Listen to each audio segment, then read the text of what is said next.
Selamat datang di acara webinar hari ini. Kita akan membahas mengenai architectural akustik yang berkaitan dengan how to design modern auditorium with 3D acoustic modeling software approach. Di dalam webinar ini, kita akan membahas dari sisi arsitektur dan sisi akustik. Jadi, ini yang akan menjadi tuntunan kita pada acara webinar hari ini.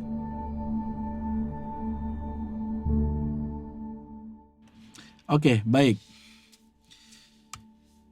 Sebelum kita berbicara lebih jauh mengenai apa itu auditorium, maka kita harus memahami secara etimologi atau akar katanya. Auditorium sendiri itu diambil dari bahasa Latin. Diambil dari kata auditorium atau auditorius. Di dalam bahasa Inggrisnya adalah pertaining to hearing, yang artinya berkaitan dengan pendengaran atau berkaitan dengan mendengar. Jadi auditorium ini sendiri bukan bicara soal kata benda, tapi kata sifat yang melekat kepada fungsi ruang. Auditorium ini sendiri bukan sebuah ruangan khusus yang memiliki nama auditorium, tapi sebuah ruang yang digunakan untuk kegiatan mendengar, itulah auditorium. Seperti ballroom, balai pertemuan, kemudian apalagi ruang konferensi kah, ruang meeting, maka itu kita bisa sebut auditorium. Jadi sekali lagi bahwa auditorium bukanlah sebuah nama ruang, tapi auditorium adalah kata sifat yang melekat kepada fungsi ruang. Kalau kita mau membahas modern auditorium, maka kita harus memahami dulu apa yang kunonya. Jadi, pada slide ini saya akan menjelaskan the history of auditorium ancient Roman theater. Ancient Roman theater adalah karya manusia yang berkaitan dengan kegiatan mendengar tadi, auditorium tadi. Inilah dia, ancient Roman theater. Ancient Roman theater ini memiliki keunikan tersendiri kalau kita lihat pada gambar di layar, bahwa pada Ancient Roman Theater ini tidak ada loudspeaker, karena loudspeaker itu ditemukan pada abad modern setelah Masehi. Namun pada Ancient Roman Theater ini mereka belum menggunakan loudspeaker. Mereka mendesain bagaimana Roman Theater ini, seluruh pengunjung Roman Theater ini bisa mendengarkan kegiatan atau performer di depan panggung dengan jelas tanpa menggunakan loudspeaker. Di sini kita bisa perhatikan undakan-undakan tempat duduk pendengar itu dibuat bergerigi. Tujuannya agar suara itu pecah dan bisa diteruskan ke area penonton. Jadi ini adalah salah satu karya terhebat manusia sepanjang sejarah. Ancient Roman Theater ini didesain oleh seorang arsitek yaitu Vitruvius, yang kita kenal dengan karyanya di dalam buku De Architectura yang dibuat pada abad pertama sebelum Masehi. Sekali lagi, ini adalah karya terbesar manusia di dalam dunia akustik. Kalau kita bandingkan antara Ancient Roman Theater dengan Modern Auditorium pada gambar ini adalah gambar yang saya ambil dari Moss Art Center Virginia. Jelas berbeda sekali, perbedaannya sangat-sangat signifikan. Kalau kita lihat dari sisi sumber suaranya, Ancient Roman Theater itu tidak menggunakan loudspeaker. Pada Modern Auditorium di Moss Art Center Virginia ini menggunakan loudspeaker. Tentu desainnya berbeda. Performance-nya juga berbeda. Kemudian konfigurasi tempat duduknya pun juga berbeda. Fasilitas yang di dalamnya pun juga berbeda. Maka kita bisa membandingkan perbedaan antara ancient dan modern.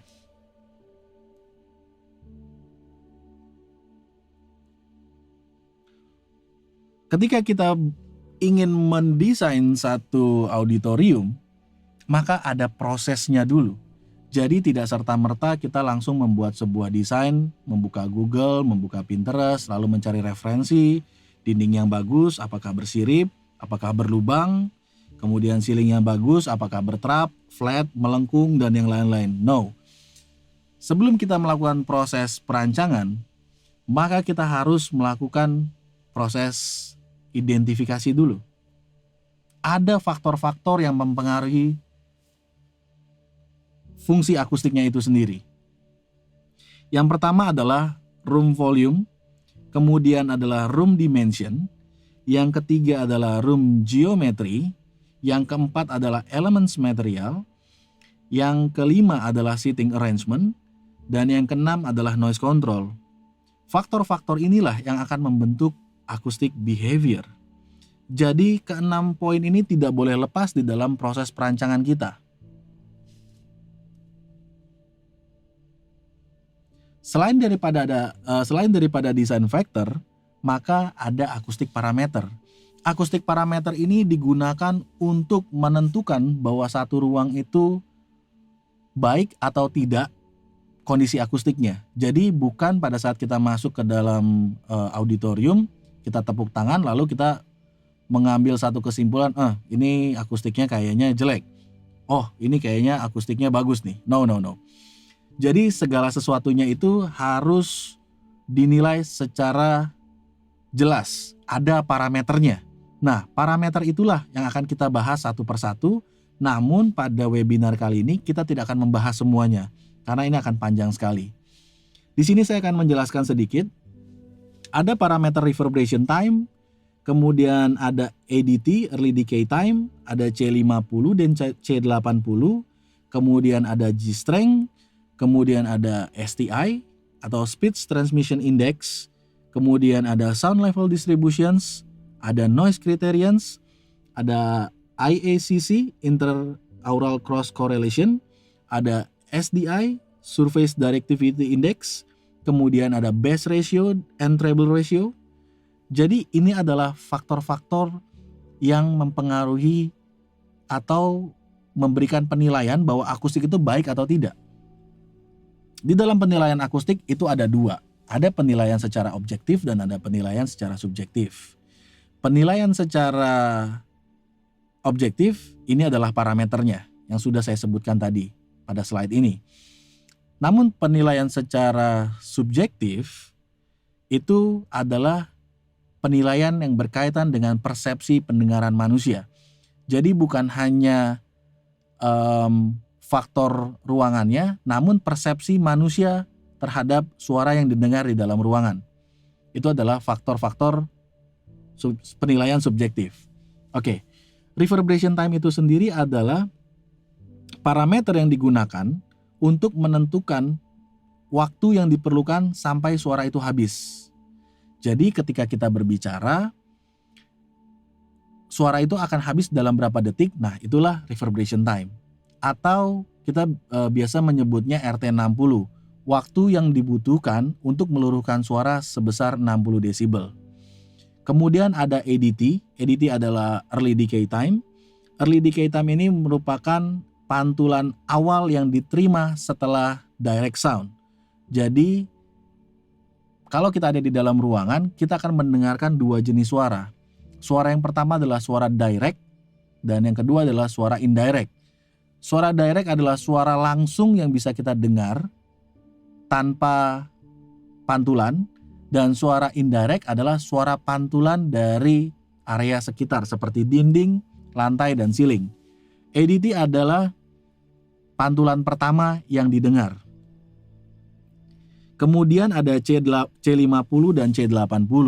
C50 dan C80 itu adalah tingkat kejelasan bunyi setelah 50 millisecond dan setelah 80 millisecond. C50 itu untuk menilai tingkat kejelasan bunyi biasanya untuk speech. C80 itu untuk menilai kejelasan bunyi musik. Kemudian ada G-strength. G-strength ini bicara soal rasio antara suara direct dan indirect. Kemudian ada STI, Speech Transmission Index. Ini adalah indeks untuk menentukan tingkat kejelasan bunyi. Faktornya banyak, ada faktor dari background noise, faktor dari reverberation time, kemudian faktor dari elektroakustiknya, kemudian ada faktor dari psikoakustiknya. Kemudian ada sound level distribution. Sound level distribution ini berbicara soal distribusi tingkat tekanan bunyi pada area-area tertentu. Yang selanjutnya adalah noise criterion. Noise criterion ini bicara masalah kriteria kebisingan yang diizinkan di dalam sebuah ruangan. Jadi ini adalah parameter yang nanti akan dibahas pada slide berikutnya. Kemudian ada IECC, Interaural Cross Correlation, ini berkaitan dengan psikoakustik. Kemudian juga ada SDI, Surface Directivity Index, kemudian ada Bass Ratio dan Treble Ratio. Ini adalah faktor yang pertama dari proses desain, yaitu room volume. Pada kolom paling kiri kita bisa lihat tipe dari auditorium itu seperti apa. Ada room for speech, concert hall, opera houses, house of worship, multipurpose auditorium, motion picture theaters. Jadi kalau kita lihat di sini ada volume yang dihitung berdasarkan jumlah audience. Ada minimum, middle, dan maksimum. Contohnya misalkan kita mau membuat sebuah ruangan dengan fungsi speech. Kita mau membuat kapasitas ruangan itu minimum atau kecil. Maka target audience kita jika 300 maka 2,3 dikali 300. Kalau targetnya adalah 400 maka dikalikan dengan 400. Jadi room volume ini nanti punya korelasi juga dengan akustik parameter. Semakin besar volume ruangan, otomatis waktu dengung atau reverberation time akan semakin tinggi di dalam ruangan. Ini adalah contoh kalkulasinya. Jika kita mengambil sebuah contoh multipurpose auditorium with 400 seats capacity, minimum volume ruangan adalah 5,1 meter kubik dikali 400 seat. Jumlahnya adalah 2040 meter kubik. Jadi kita sudah punya modal. Kita sudah punya modal volume ruangan 2040 meter kubik. Oke, ini kita simpan volume karena kita perlu menentukan dimensi. Setelah tahu volume, kita juga harus tahu dimensinya supaya jelas di dalam proses gambarnya nanti. Nah, ini adalah faktor room dimension. Untuk menentukan dimensi ruangan, itu pun juga ada aturannya. Aturannya yang kita harus penuhi itu pada chart yang kita lihat di sisi sebelah kiri. Ada garis grid, kemudian ada garis putus-putus. Di sana ada A, B, C, D, E, F, G. Nah, di dalam garis putus-putus ini kita sebut yang namanya Boltz area. Jadi ruangan itu nanti punya rasio. Rasio ruangan itu harus masuk ke dalam Boltz area. Apa yang terjadi kalau kita mendesain dengan dimensi yang salah? Yang terjadi faktornya tuh banyak. Bisa terjadi standing wave, bisa terjadi resonansi. Contoh resonansi adalah fenomena turut bergetarnya suatu benda ya. Misalkan pada saat kita playback sumber bunyi di dalam ruangan, terus kita mendengarkan ada suara getaran, ada kemungkinan itu adalah akibat salahnya dimensi ruangan. Ada kemungkinan, tapi tidak selalu. Ini kita perlu cek. Nah, itu adalah salah satu fenomenanya. Lalu di sini kita akan melihat room dimensionnya. Nah, room ratio-nya. Room ratio ini dibagi menjadi 4. Ada 4 orang yang mencetuskan ini. Yang pertama adalah Sepp Meyer, yang kedua adalah Loudon, yang ketiga adalah Volkmann, dan yang keempat adalah Bonner. Nah, ini adalah poin-poin yang tadi nih. Kita balik sebentar. Ini adalah poin-poin di dalam apakah masuk Boltz area atau tidak. Oke. Masing-masing pencetus itu memiliki rasionya sendiri dengan teorinya mereka sendiri. Biasanya saya selalu menggunakan rasio punyanya Loudon. Entah poin D atau entah poin E. Kalau poin D rasionya itu 1 banding 1,4 banding 1,9. Atau rasio yang E 1 banding 1,3 dibanding dengan 1,9. Lalu bagaimana menghitungnya? Oke. Kalau kita punya volume ruangan 2000, tadi 2040 ya, maka jika kita menggunakan Laudon ratio 1:1,3:1,9, dimensi ruangan yang kita dapat adalah 9,32 dikali 12,11 dikali 17,7. Beginilah cara kita menentukan dimensi dari data volume ruang yang sudah kita punya. Oke, setelah kita punya dimensi ruang, maka kita harus tahu room geometry atau bentuk ruang. Bentuk ruang ini pun juga tidak bisa asal-asalan. Kita juga harus memahami basic shape atau bentuk dasar dari sebuah auditorium. Yang sebelah kiri ini adalah shoebox. Saya ambil gambar ini dari concert hall di State Casino Basel, Switzerland. Gambar ini milik Beranek tahun 1979. Ini disebut shoebox karena bentuknya memang benar-benar kotak ya, seperti kotak sepatu. Mereka sebutnya shoebox. Yang sisi sebelah kanan ini disebutnya adalah horseshoe. Gambar ini saya ambil dari Teatro alla Scala di Milan, Italia. Gambar ini pun juga milik Beranek di tahun 1979. Bentuknya ini seperti sepatu kuda ya, tapal kudanya tuh. Oke. Yang ketiga disebut fan shape. Seperti tadi Ancient Roman Theater, itu bentuknya juga fan shape. Nah, gambar ini saya ambil dari gambar Roman Theater at Aspendus di Turki. Gambar ini milik Izenur tahun 1977. Kemudian yang sebelah kanan ini adalah arena shape. Arena shape ini di mana panggung posisinya ada di tengah, kemudian audien itu mengelilingi panggung. Mungkin kita bisa membayangkan kalau ada kegiatan di Gelora Bung Karno, panggung itu ada di tengah-tengah lapangan, kemudian audien itu mengelilingi keseluruhan sekeliling panggung. Itu adalah arena shape. Oke, yang selanjutnya kita akan membahas apa sih yang mempengaruhi akustik dengan room geometry. Kalau kita mengambil shoebox murni, artinya benar-benar kotak di sebelah sini, maka kita akan lihat di sini ada yang namanya flutter. Kalau room ratio-nya salah. Room ratio yang tadi digunakan itu bukan untuk menghilangkan potensi standing wave maupun flutter, tapi meminimalisir. Artinya, kalau ruangan itu didesain tidak menggunakan room ratio, akan ada kemungkinan flutter echo atau standing wave. Maka pada gambar B itu dilakukan split pada sisi dinding kiri dan kanan, dan area belakang dibikin flat. Itu pun juga akan menimbulkan acoustic defect. Itu adalah flutter echo. Ini kalau kita bisa lihat di gambar ini ada tulisan potential flutter echo. Nah, akan ada pantulan berulang-ulang di sebelah sini. Ini disebut acoustical defect. Ini juga tidak baik. Lalu pada poin C, area dinding belakang ini dipotong sekitar 45 derajat untuk mencegah yang namanya potential flutter echo di sebelah sini.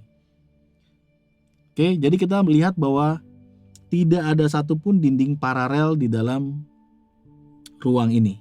Semua ruang itu dilakukan splay, namun tetap dalam kondisi simetris. Setelah kita tahu bentuk dari ruangannya, baru kita bicara soal materialnya. Namun sebelum kita bicara soal material, kita harus paham sifatnya. Ada 3 sifat akustik pada sebuah material. Yang pertama adalah absorption. Kalau kita lihat gambar di sisi sebelah kiri, absorption, suara yang datang ini adalah sudut suara yang dipantulkan. Ada temporal response dan ada spatial response. Temporal response ini berbicara soal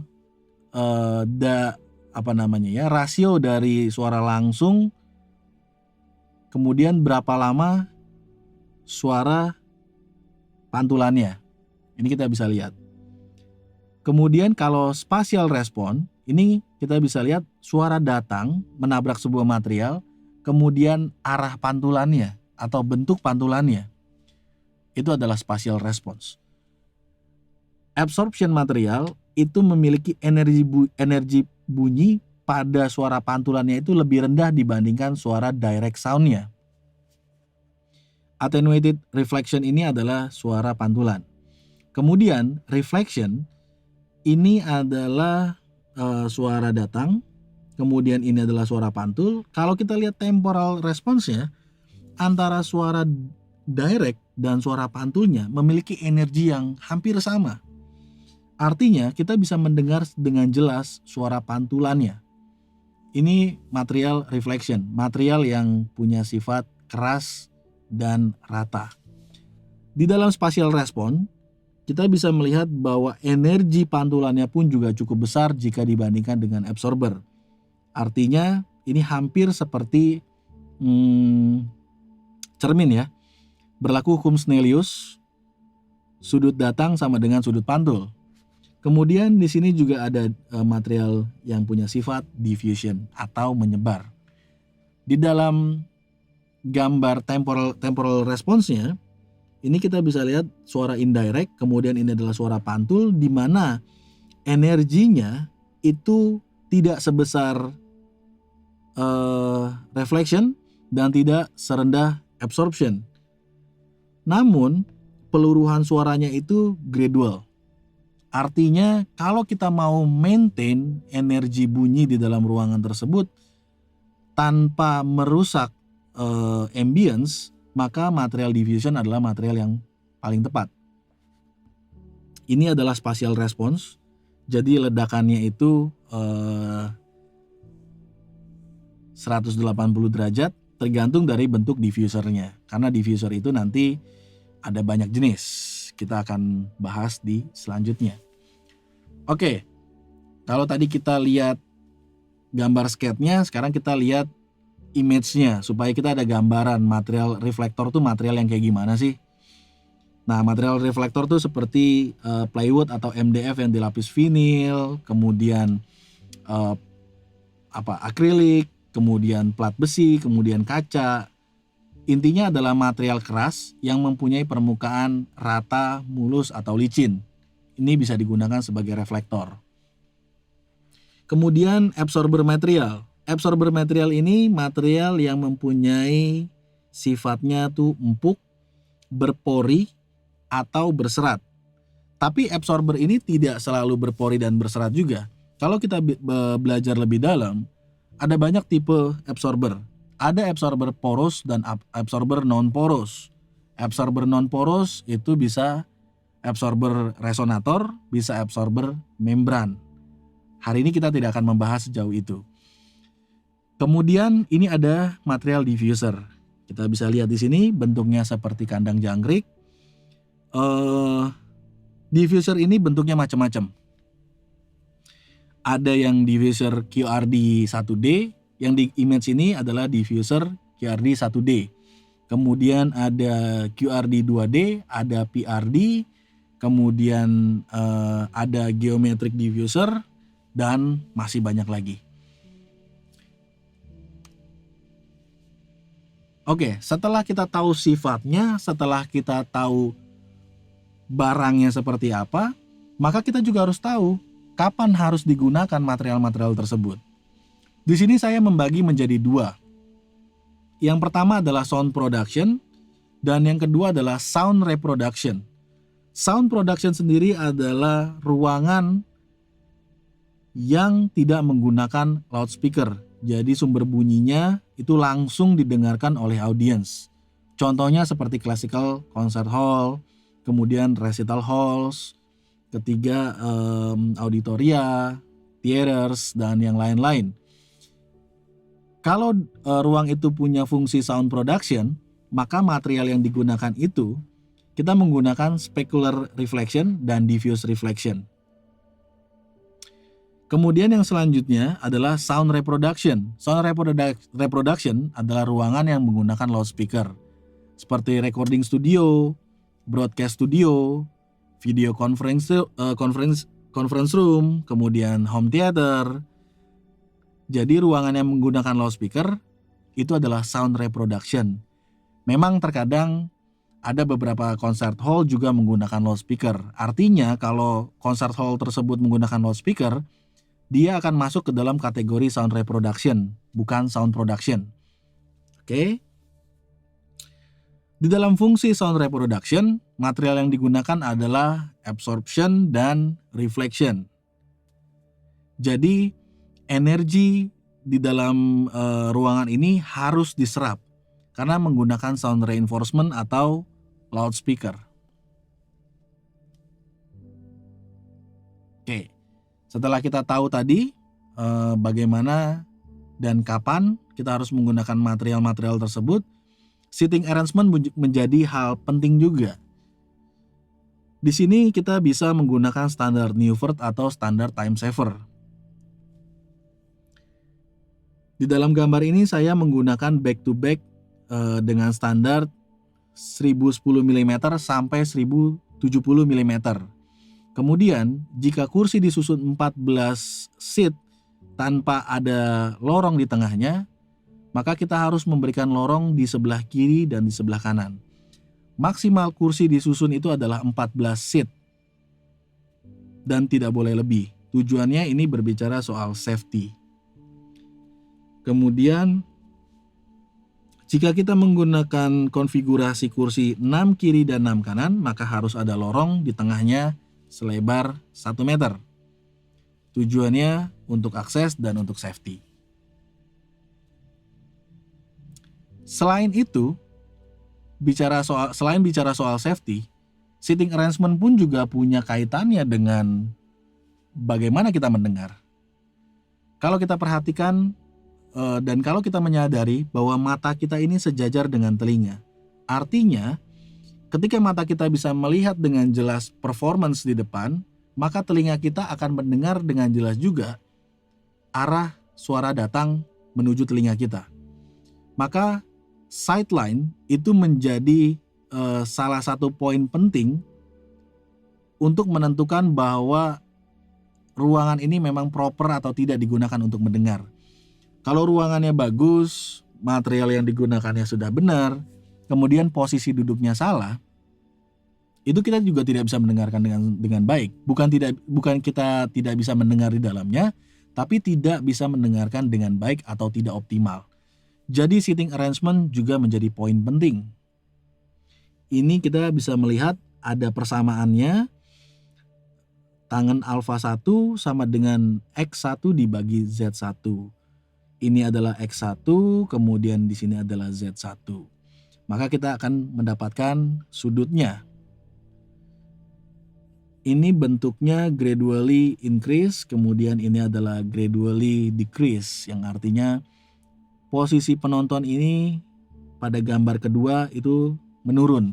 Tapi penonton paling belakang tetap bisa melihat performer di depan. APS ini adalah arrival point of sight. Oke. Yang selanjutnya adalah noise control. Ini juga tidak kalah pentingnya. Setelah semuanya baik, material yang digunakan benar, shape-nya benar, kemudian seating arrangement-nya udah benar, yang tidak kalah penting adalah faktor electrical, mechanical, plumbing, AC, dan noise barrier juga tidak kalah penting. Karena kenapa? Karena ketika performer itu menampilkan acara dan kita bisa mendengarkan intrusi noise, baik dari perangkat mechanical maupun dari luar bangunan, itu akan sangat-sangat mengganggu. Biasanya permasalahan yang muncul itu pada proses instalasi electrical. Seperti lampu, jenis lampu yang digunakan pun juga harus lampu yang memang tidak menggunakan balas. Jika harus menggunakan balas, maka dia harus ditaruh di luar balasnya supaya tidak mengganggu. Yang kedua adalah mechanical installation. Mechanical installation ini seperti misalkan layar, apakah ada motorized screen atau ada motorized curtain. Jangan sampai motorized ini mengganggu, seperti menimbulkan dengung, menimbulkan getaran. Ini juga harus diisolasi. Yang ketiga adalah plumbing dan piping installation, air bersih dan air kotor. Ini juga perlu diperhatikan. Jangan sampai ketika kita lagi mendengarkan performance, tiba-tiba kita bisa mendengarkan orang lagi ngeflush toilet. Itu sangat-sangat tidak baik. Kemudian instalasi AC. Instalasi AC yang paling sering menjadi masalah di lapangan di dalam proyek-proyek kami. Terkadang mesin AC itu diletakkan di dalam ruangan. Sebaiknya mesin AC itu diletakkan di luar ruangan, seperti di pre-function kalau ada pre-function. Kalau ada koridor bisa ditaruh di koridor. Yang terakhir adalah noise barrier. Noise barrier ini adalah dinding penghalang untuk mencegah suara masuk dari luar dan mencegah suara keluar dari dalam. Atau orang umum biasa menyebutnya peredam suara. Tapi noise barrier jauh lebih kompleks dibandingkan peredam suara. Pada kurva di sebelah kiri, kita bisa melihat ini adalah NC15, NC20, 25, dan seterusnya. Ini level digunakan untuk menentukan faktor kelayakannya. Kita bisa lihat pada tabel ini. Tabel ini saya ambil dari AS/NZS 2107 tahun 2000 atau Australian Standard, New Zealand Standard. Di mana di dalamnya standar tersebut membahas mengenai rekomendasi tingkat kebisingan dan waktu dengung yang diizinkan untuk interior bangunan. Kita ambil contoh Conference and Convention Center with sound reinforcement. Maka maksimum NC-nya adalah 35 dan maksimum adalah 45. Kita bisa lihat di sini kurva NC-nya yang tadi. Minimum adalah 35 dan maksimum adalah 40. Maka cara menggunakannya kita harus menggunakan sound level meter yang broadband. Broadband itu kita bisa mengukur banyak frekuensi, seperti frekuensi start misalkan dari frekuensi 31,5, atau kita bisa mengukur dari frekuensi 62, kemudian 125, 250, 501 kilo dan seterusnya. Maka ini bisa diplot ke dalam kurva NC. Apakah kurva itu melebihi NC35 ataukah di bawah 40? Itu akan menentukan faktor kelayakan kebisingan di dalam ruangan. Baik. Yang selanjutnya, setelah kita tahu faktor-faktor yang menentukan sebuah auditorium itu bisa didesain dengan baik, maka kita juga perlu membahas mengenai reverberation time. Reverberation time ini adalah parameter fundamental. Jadi bisa dikatakan ketika reverberation time-nya baik, maka parameter-parameter turunannya seperti yang tadi saya sebut, ada C50, C80, G-strength dan yang lain-lain, itu akan mengikuti. Karena parameter-parameter tersebut merupakan turunan persamaan dari reverberation time. Di grafik sebelah kiri, kita bisa melihat bahwa ada tingkat intensitas bunyi sebesar 60 desibel itu meluruh. Jadi ada sumber bunyi sebesar 60 desibel di atas latar kebisingan atau di atas background noise, kemudian meluruh. Nah, waktu peluruhan ini memerlukan waktu. Kita bisa melihat ini adalah garis time. Berapa lama waktu yang diperlukan untuk meluruhkan suara sebesar 60 desibel dari 100 desibel itu disebut waktu dengung atau reverberation time. Ini adalah parameter yang digunakan untuk menentukan parameter akustik pada auditorium. Ini adalah kurva RT kriteria sesuai dengan fungsi ruang. Kita bisa melihat di sini ada control room, kemudian ada foreign speech, ada TV studio, ada auditorium, Ada recording, ada AV, ada speech, ada practice, ada church, ada music. Kemudian di sumbu X ini adalah room volume dengan satuan meter kubik. Di di garis Y, di sumbu Y ini merupakan parameter RT60 atau waktu dengung dengan satuan detik. Kalau kita mengambil contoh yang tadi, kita mengambil contoh dengan kubikasi ruangan sebesar 2000 meter kubik, maka fungsi ruang yang kita mau ambil misalkan fungsi EV, maka waktu dengungnya adalah sekitar 0,9, anggaplah 0,9. Nah, begitulah cara menggunakan tabel kurva tersebut. Setelah kita tahu volume ruangan, fungsi ruangan, maka waktu dengung yang disarankan atau direkomendasikan adalah 0,9 detik. Parameter ini mempunyai toleransi 20% ke atas dan 20% ke bawah. Artinya kita tidak boleh lebih toleransinya plus minus 20%. Tidak boleh keluar dari kurva tersebut. Nanti saya akan tampilkan di dalam software simulasinya yang sudah saya buat. Oke. Kita akan melihat simulasi yang sudah saya buat.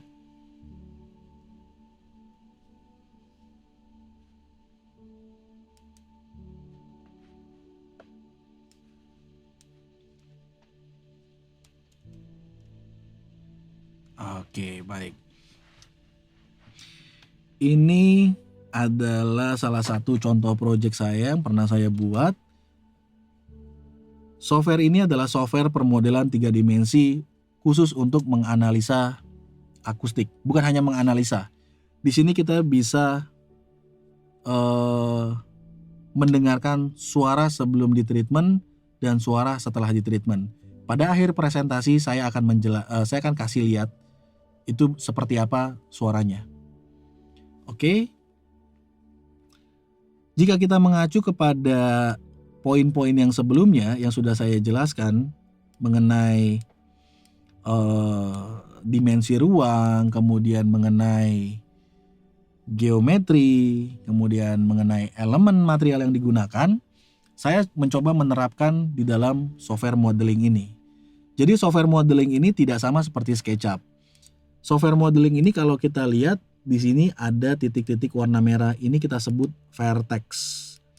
Jadi vertex ini kita menempatkannya bukan dengan cara mengambil titik lalu kita taruh di sini, tidak, tapi kita harus menentukan koordinat. Kita bisa lihat di sini. Jadi setiap vertex ini punya koordinat X, Y, dan Z.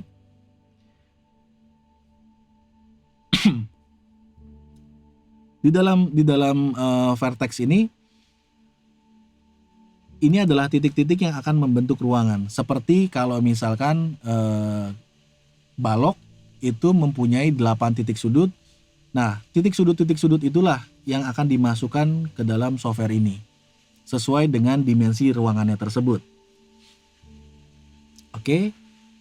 Ketika ruangan ini sudah jadi, kita bisa menginput material apa yang kita mau di dalam ruangan ini dengan cara kita mengklik, kemudian pilih properties. Di sini ada banyak sekali material yang bisa kita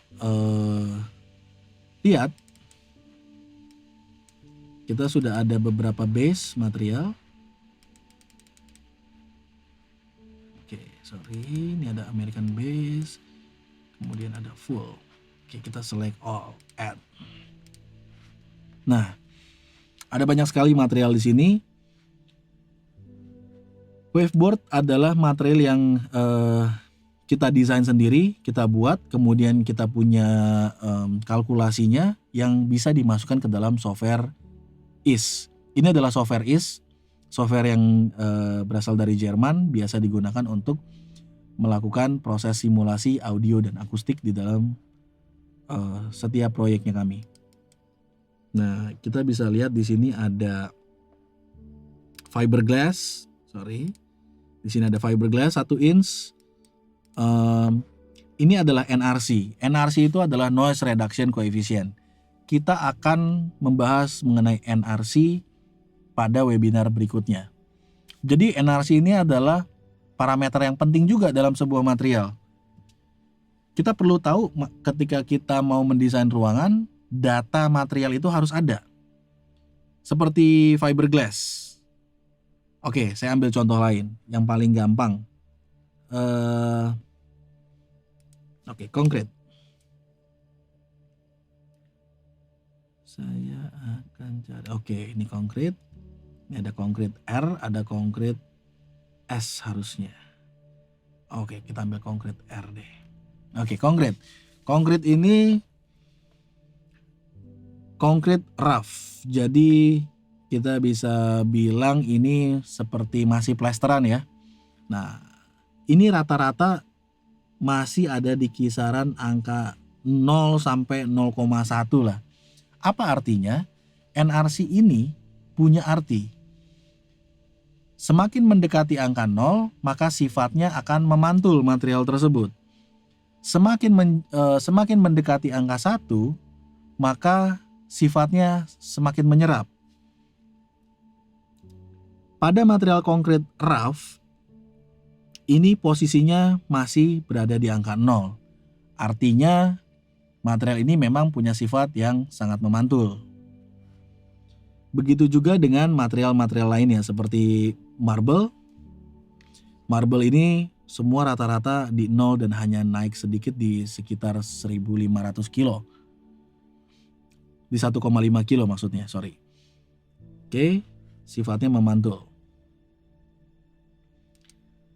Setelah kita memasukkan material-material yang ada di dalam ruangan ini, maka kita bisa menginput datanya.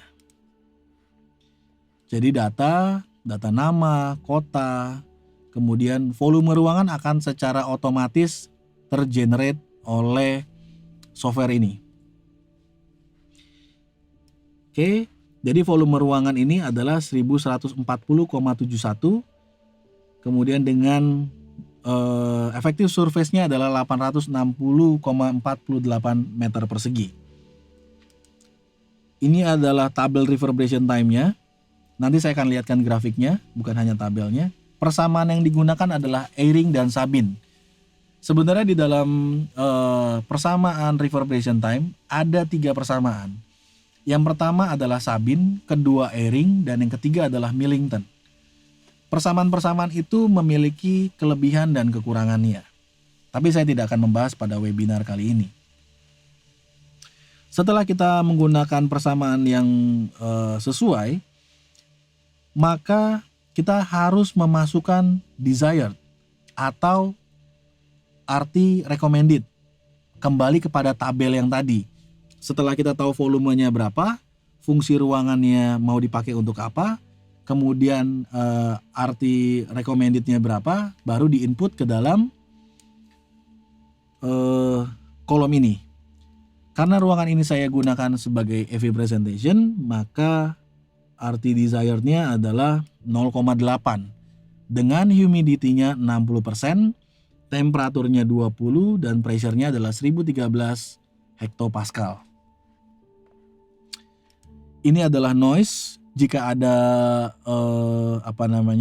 kebisingan di dalam ruangan, itu kita bisa input ke dalam sini. Kemudian ini adalah mapping. Mapping ini nanti ada sesi khusus.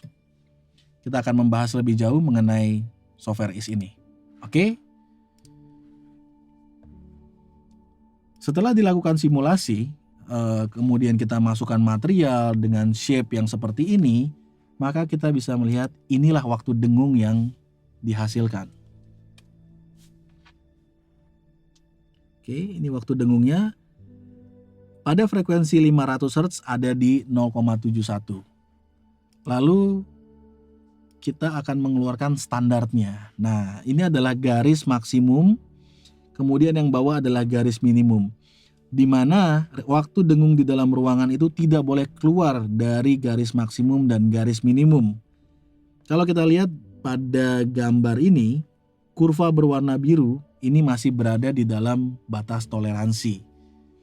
Walaupun tidak 0,8 exact pada frekuensi 500, namun ini masih sangat bisa diterima. Oke.